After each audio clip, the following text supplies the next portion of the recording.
Esa noche todavía la escucho en mi cabeza, como si el eco de sus palabras no quisiera dejarme dormir.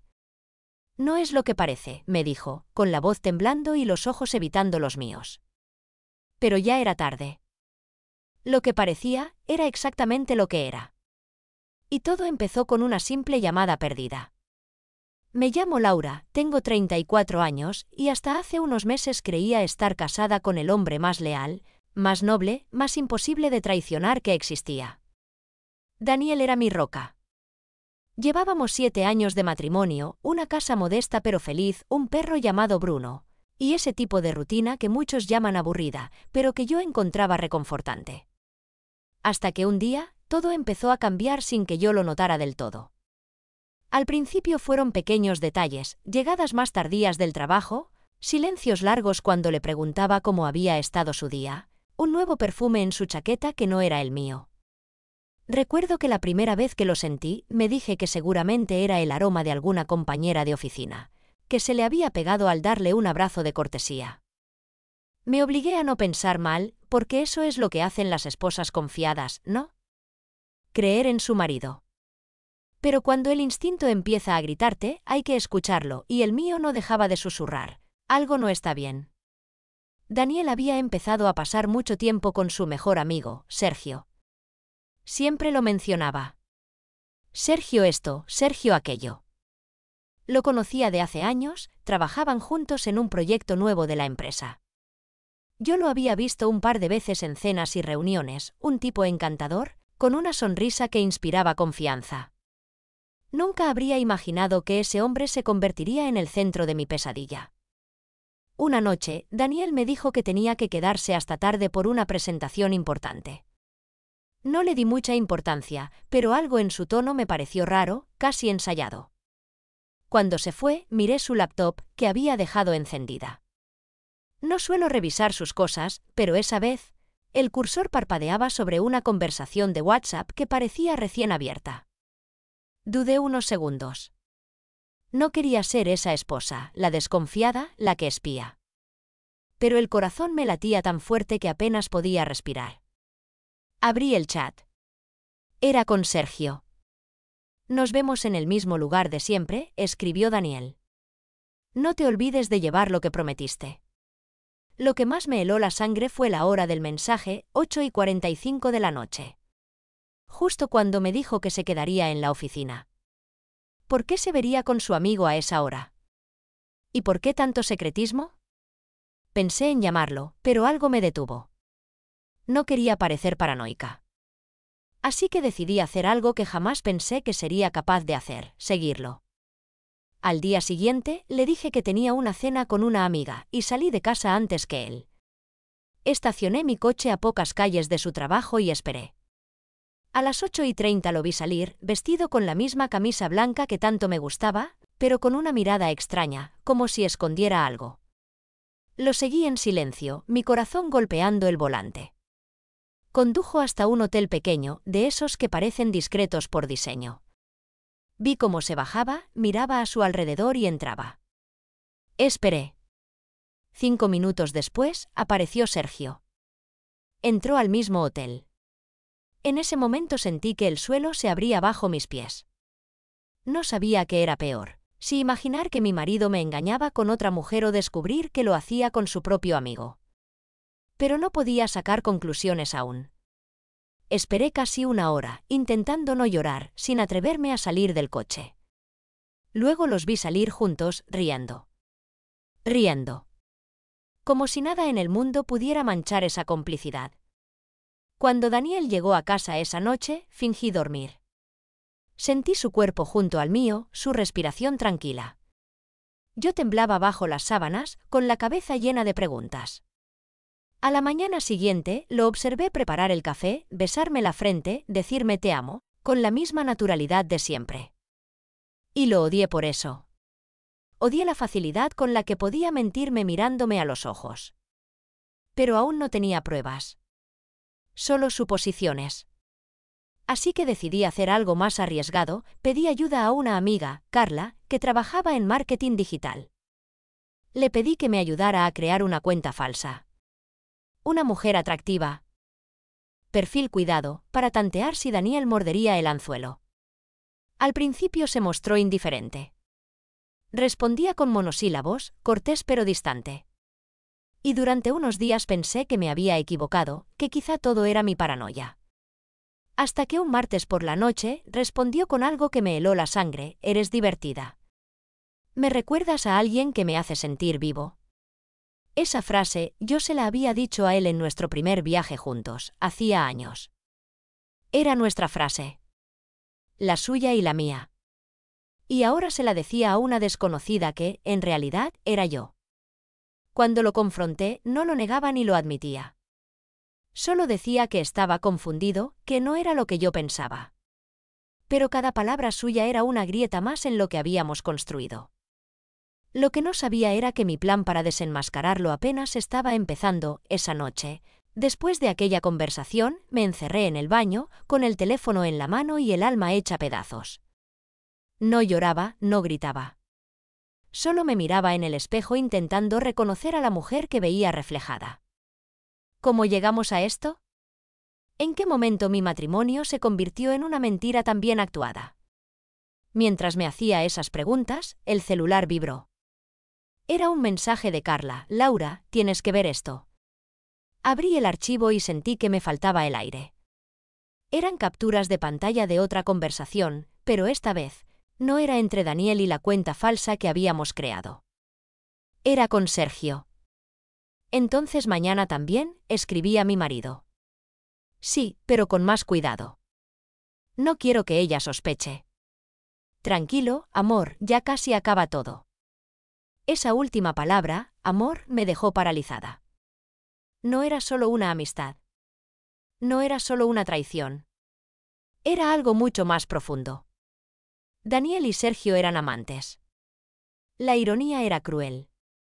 Todo ese tiempo que me contaba que estaba con su mejor amigo, que tenían trabajo atrasado o reuniones improvisadas, en realidad, estaba con él, viviendo una historia paralela, a mis espaldas, en mi propia casa a veces. Me quedé mirando las palabras una y otra vez. No podía borrar la imagen de ellos riendo al salir del hotel. No era una infidelidad casual. Era una relación. Una vida que compartían sin mí. Sentí una mezcla de rabia, tristeza y una especie de vacío que me devoraba por dentro. Me acosté esa noche con una decisión tomada. No iba a gritar ni a vengarme de inmediato. No. Iba a entender. Quería saber cuánto tiempo llevaba, cómo empezó, por qué. Al día siguiente, le dije a Daniel que iba a visitar a mi madre en otra ciudad. Preparé una maleta ligera, besé a Bruno en la cabeza, y me fui, pero no a casa de mi madre. Me instalé en un hotel a unas calles de nuestra casa, desde donde podía observar sin ser vista. Lo había hecho, me convertí en mi propia detective. A las 2 horas de irme, Daniel llegó con Sergio. Entraron juntos, riendo. Cerraron la puerta. Las luces se apagaron. No salieron hasta la madrugada. Cuando al fin los vi salir, no eran los mismos hombres que conocía. Iban tomados de la mano.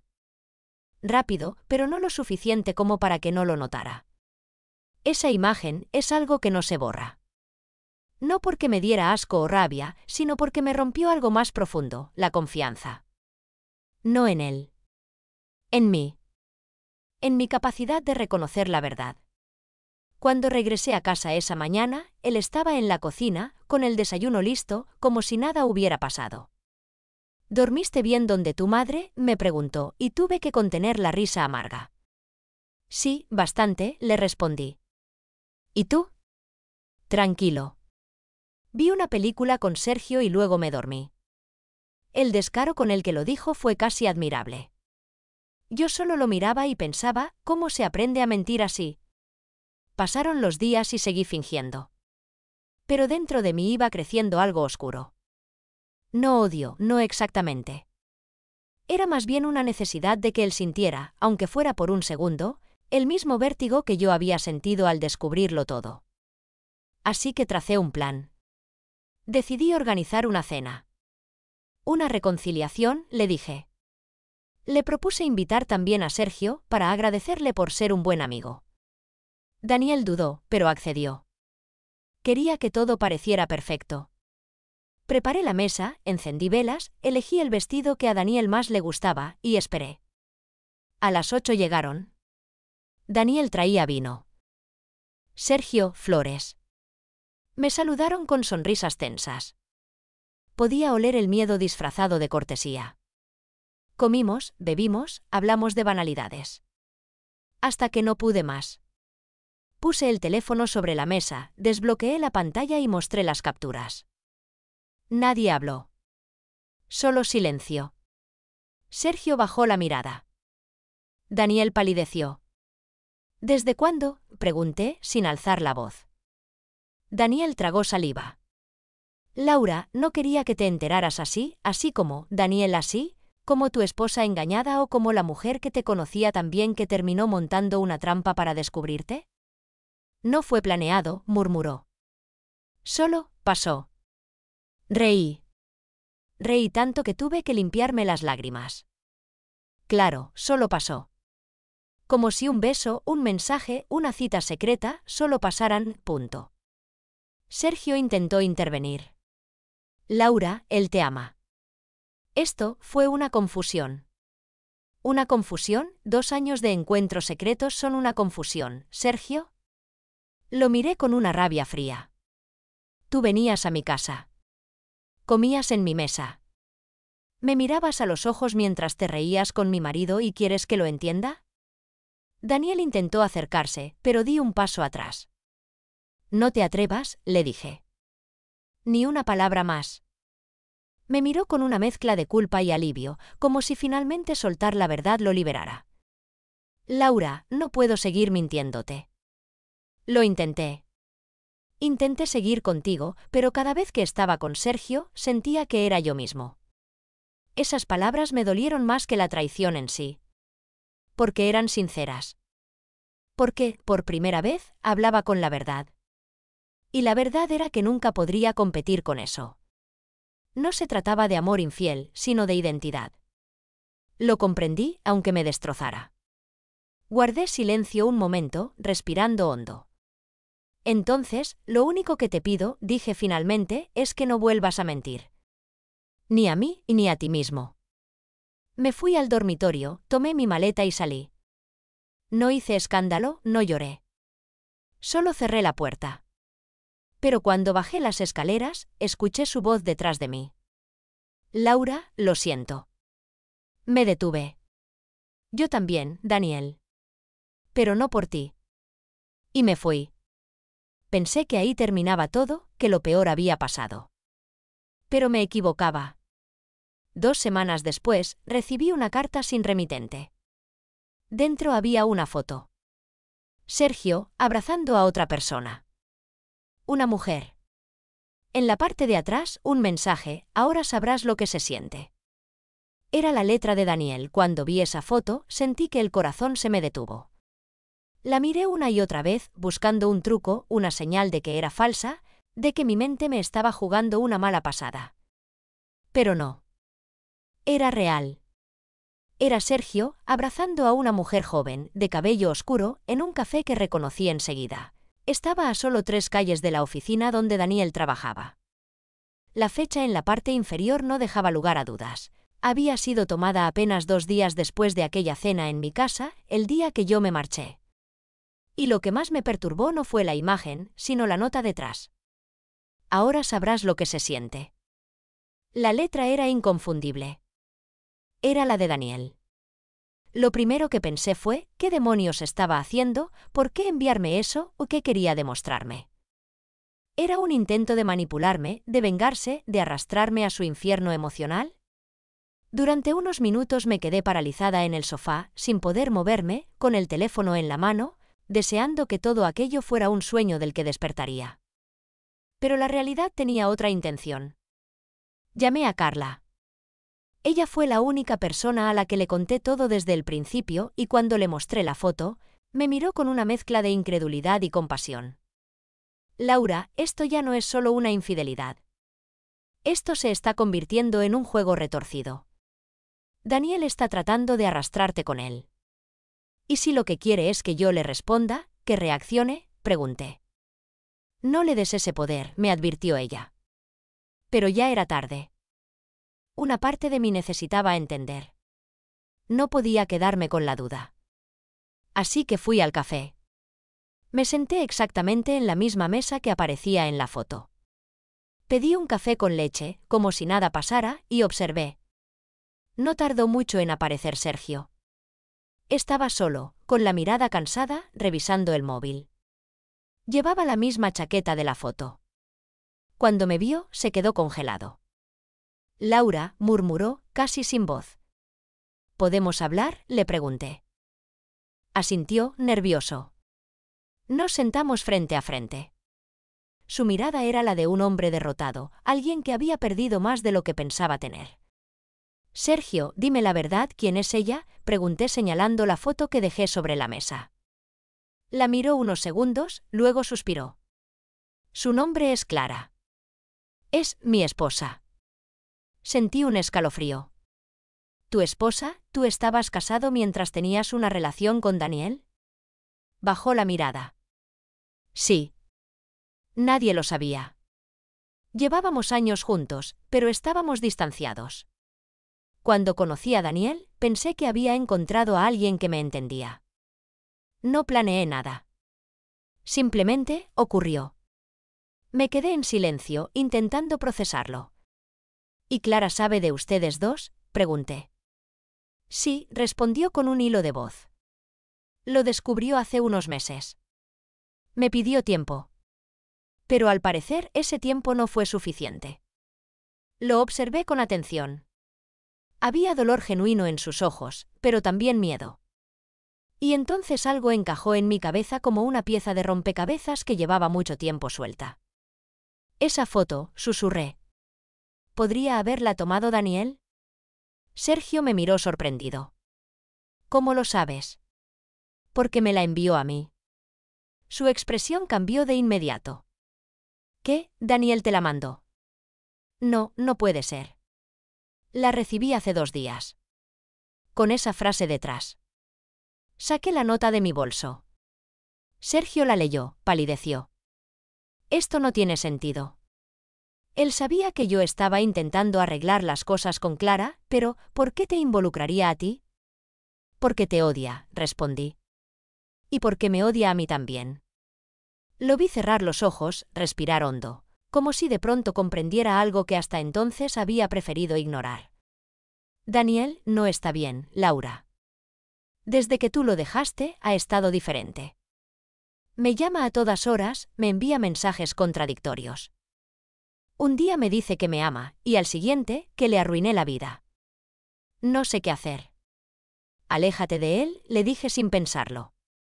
Ya lo intenté. Pero me busca. Se presenta en mi trabajo, en mi casa. Clara está aterrada. Dice que si esto sigue así, va a denunciarlo. ¿Y por qué no lo hace?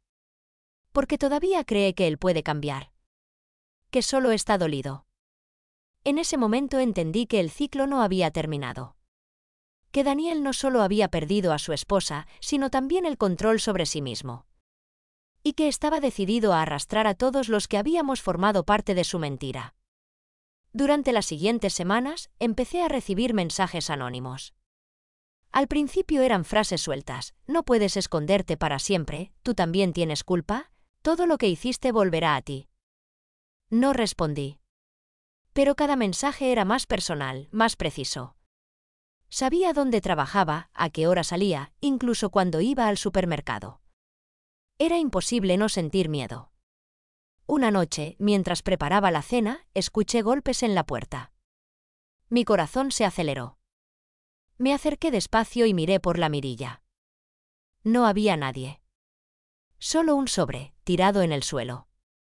Lo abrí con manos temblorosas. Dentro había una llave y una nota: te dejé algo en el lugar donde todo empezó. No necesitaba pensar mucho. Sabía perfectamente a qué se refería: el hotel. El mismo donde los había visto entrar aquella noche. Me debatí entre ignorarlo o enfrentar la verdad de una vez por todas. Pero la curiosidad fue más fuerte que el miedo. Fui al hotel, temblando, con la llave en el bolsillo. Pedí discreción al recepcionista, que me miró con cierta complicidad, como si recordara perfectamente quiénes habían usado esa habitación. Subí al segundo piso. Puerta 204. Metí la llave. El olor a desinfectante y a perfume masculino me golpeó en cuanto entré. Sobre la cama había una caja de madera. Dentro, un montón de cartas, fotos, recuerdos de los años que Daniel y yo habíamos compartido. Pero lo más perturbador era una carpeta con mi nombre escrito en mayúsculas. La abrí. Eran impresiones de conversaciones, fotos mías tomadas sin que yo lo supiera, recibos de mis compras, extractos bancarios. Lo había estado vigilando todo. Y al final, un papel con una frase escrita a mano: no eras la víctima, Laura. Fuiste parte del juego. En ese instante, escuché pasos en el pasillo. Alguien se acercaba a la habitación, el corazón me latía tan fuerte que sentía que se me iba a salir del pecho. Miré la puerta, las sombras que se movían detrás. No tenía escapatoria, la ventana estaba sellada y el único camino era por donde venían esos pasos. El pomo giró lentamente, con ese sonido metálico que parece eterno. Me quedé inmóvil, con la caja en las manos, mientras la puerta se abría apenas unos centímetros. Laura, dijo una voz familiar, baja, casi un susurro. Era Daniel. Entró despacio, con la mirada fija en mí, sin una sonrisa, sin enojo, solo con algo inquietante en los ojos, una mezcla de calma y locura. Sabía que vendrías, dijo, cerrando la puerta detrás de sí. Siempre fuiste curiosa. ¿Qué es esto, Daniel?, le pregunté, intentando mantener la voz firme. ¿Por qué me estás siguiendo? ¿Por qué todo esto? Él se acercó un poco más, sin dejar de mirarme. Porque necesitaba que entendieras. Que nada de lo que vivimos fue mentira. Que lo que teníamos aún está aquí. No, Daniel. Lo que teníamos murió el día que me mentiste, le dije. Tú decidiste acabar con todo. ¿Y tú, acaso no jugaste también?, murmuró, con una sonrisa torcida. Creaste una cuenta falsa para ponerme a prueba. Te burlaste de mí, me manipulaste, y cuando quise ser honesto, me dejaste. Me quedé en silencio. No sabía si llorar o gritar. No entiendes nada, respondí. Yo solo buscaba la verdad. Exacto, dijo él, acercándose más. Y la encontraste. Pero no te gustó. Así que decidiste hacer de mí el villano. Y ahora todos me odian, tú, Sergio, incluso Clara. Pero ¿sabes qué? Ellos también me usaron. Sergio me necesitaba para sentirse vivo. Y tú me necesitabas para tener una historia perfecta que contar. Lo miré, incrédula. ¿Qué estás diciendo? Que tú también mentías, Laura. Fingías ser feliz, fingías amarme, fingías que todo estaba bien mientras dudabas de mí cada día. Su voz se quebró un instante. Solo que tus mentiras dolían más porque venían disfrazadas de amor. El silencio se hizo espeso, insoportable. Sentí que el aire faltaba. En ese momento comprendí que ya no estaba hablando con el hombre que conocí. Era otro. Uno que había perdido la noción de la realidad. Daniel, necesito que salgas de mi vida. Esto tiene que terminar, dije, retrocediendo hacia la puerta. Por favor. Él me observó unos segundos. Su respiración se calmó. Tienes razón, dijo finalmente. Esto tiene que terminar. Dio un paso atrás, me miró una última vez y dejó la llave sobre la mesa. Ya no nos debemos nada. Salió sin mirar atrás. Me quedé sola, temblando, con el sonido de sus pasos alejándose en el pasillo. No supe cuánto tiempo pasó antes de atreverme a salir. Cuando lo hice, fui directo a la policía y entregué todo, las fotos, las cartas, los mensajes. Me dijeron que abrirían una investigación que al menos serviría como antecedente por acoso. Días después, me mudé. Dejé la ciudad, el trabajo, todo. Intenté empezar de nuevo. Pero a veces, al cerrar los ojos, todavía escucho su voz. No eras la víctima, Laura. Fuiste parte del juego. Y me pregunto si tal vez tenía razón. Porque en este triángulo de mentiras, todos mentimos, todos herimos, todos jugamos algo que no entendíamos del todo. Y en el fondo, nadie ganó. Nadie salió ileso. Y ahora dime tú, ¿qué habrías hecho en mi lugar?